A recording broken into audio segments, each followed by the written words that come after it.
آپ کی طرف آؤں گی جعفر صاحب. جس طرح مفتی صاحب نے بڑے خوبصورت انداز میں حسد بتا دیا کہ حسد کیا ہے. حسد ہمیں اپنوں سے ہی ہوتا ہے, غیروں سے تو ہوتا ہی نہیں ہے. کوئی غیر ہے, کس کے پاس کیا ہے کوئی فرق نہیں پڑتا. اپنے کو ورکر سے یا اپنے جو فیملی کے لوگ ہوتے ہیں ان سے حسد ہوتا ہے. اور پھر ایسا بھی ہے کہ نظر لگنا بھی یہ حسد کی کوئی قسم ہے, کیونکہ سم ٹائم ایسا ہوتا ہے کہ آپ کسی سے حسد کرتے ہیں تو جس کو جو نعمت عطا کی ہے یا وہ بیمار ہو جاتا ہے یا کچھ اس طریقے سے بھی ہوتا ہے, تو جس سے حسد کیا جاتا ہے اس کے اس پر کیا اثر ہوتا ہے؟ حسد اور نظر کا تعلق ہے. ہاں دیکھیے, جہاں تک حسد کا تعلق ہے, آپ اس میں ایک چیز بنیادی طور پہ دیکھیں کہ حسد جو ہے یعنی کسی کو حصول نعمت پہ آپ کے دل کا جلنا, آپ کو غصہ آنا.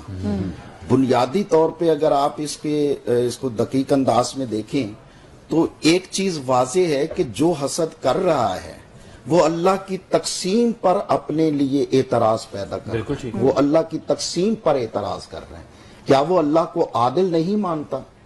کیا وہ یہ سمجھتا ہے کہ اللہ نے اگر اس کو نعمت دی ہے تو وہ غلط جگہ پہ دے دی ہے, مجھے دینی چاہیے تھی, اس جگہ پہ نہیں دینی چاہیے تھی؟ اور حسد وہ چیز ہے کہ جس کے لیے مالی شیخ توسی علیہ رحمہ جو ہے وہ ایک بہت بڑی کتاب ہے ہمارے مسلک میں.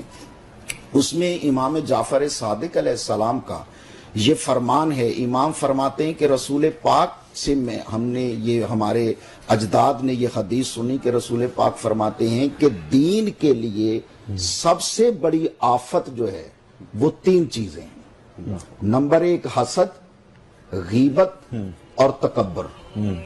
چونکہ حسد اور تکبر جو ہے یہ آپ یہ دیکھیں کہ سب سے پہلے ابلیس نے حسد بھی کیا, تکبر بھی کیا, اور ان دونوں صفات نے وہ جو ملائکہ کی صف میں بیٹھتا تھا, وہ جو اتنا عبادت گزار تھا, ان دونوں بیماریوں نے اس کو ملکوت سے نکال کر شیطان بنا دیا. صحیح. پھر اسی کو آپ آگے لے کے آئیں تو حضرت حابیل کو قتل کر کے قابیل نے حسد کیا, اور اس حسد نے نتیجہ کیا دیا کہ جب وہ حضرت حابیل کی لاش اٹھا کے پھر رہا تھا کہ میں اس کا کیا کروں, تو اللہ کی ذات نے جو ہے وہ کووں کو بھیجا.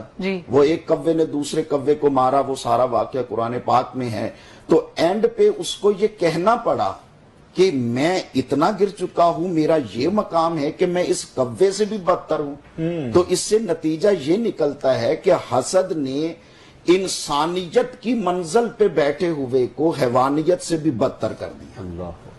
یعنی یہ حسد کا یہ نتیجہ ہے. اور پھر حسد وہ بری چیز ہے کہ جس میں پھر ایک حدیث ہے کہ حضرت سلیمان پیغمبر کو اللہ کی ذات نے فرمایا کہ اے سلیمان میں تمہیں 7 حکم دینا چاہتا ہوں.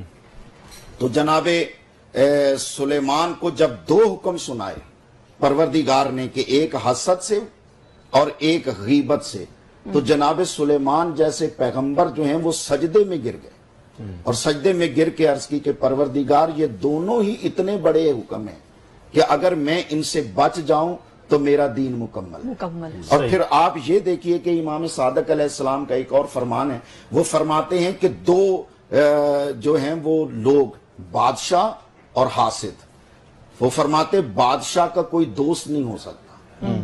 آپ دیکھیں کہ جو بادشاہ کے ارد گرد لوگ ہوں گے وہ اپنے لالچ میں بیٹھے ہوں گے. وہ دوستی نہیں ہے, وہ بادشاہ سے محبت نہیں ہے, وہ مادیت پرستی کے لیے بیٹھے, منصب کی وجہ سے وہ اس سے کچھ لینا چاہتے ہیں.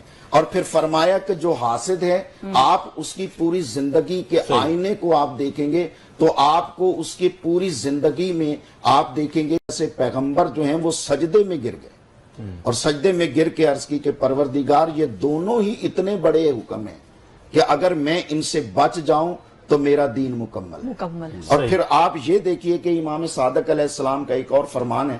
وہ فرماتے ہیں کہ 2 جو ہیں وہ لوگ, بادشاہ اور حاسد.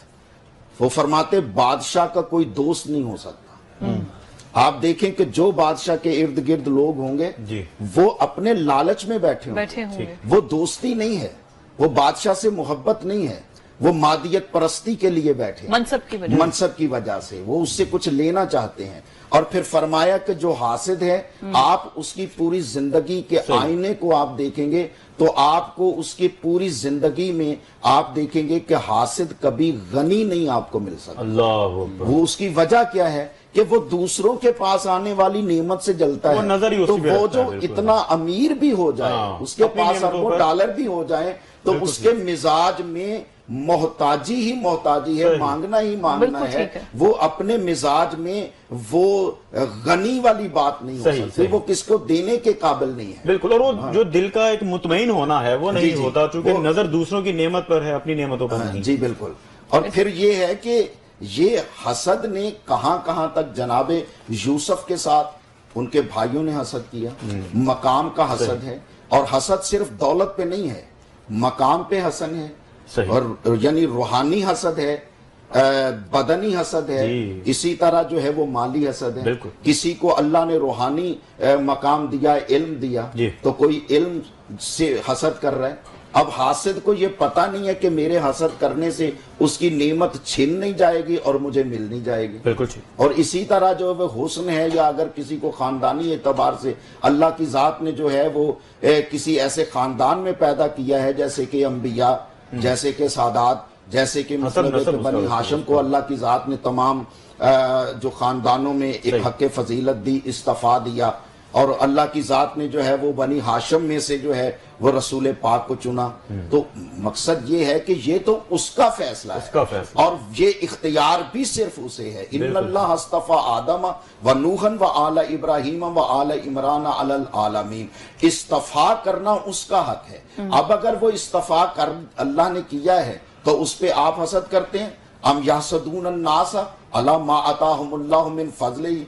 لوگ حسد کرتے ہیں جو اللہ نے اپنے فضل سے دیا ہے، اور پھر تم جو حسد کرتے ہو وہ اس سے نعمت چھین نہیں سکتا۔ لیکن تمہارا دین، جیسا کہ علامہ صاحب نے رسول پاک کی حدیث جو ہے وہ بیان فرمائی کہ وہ اس کے حسد کی وجہ سے جو اس کی نیکیاں ہیں، جو اس کا دین ہے، وہ ضائع چلا جاتا ہے۔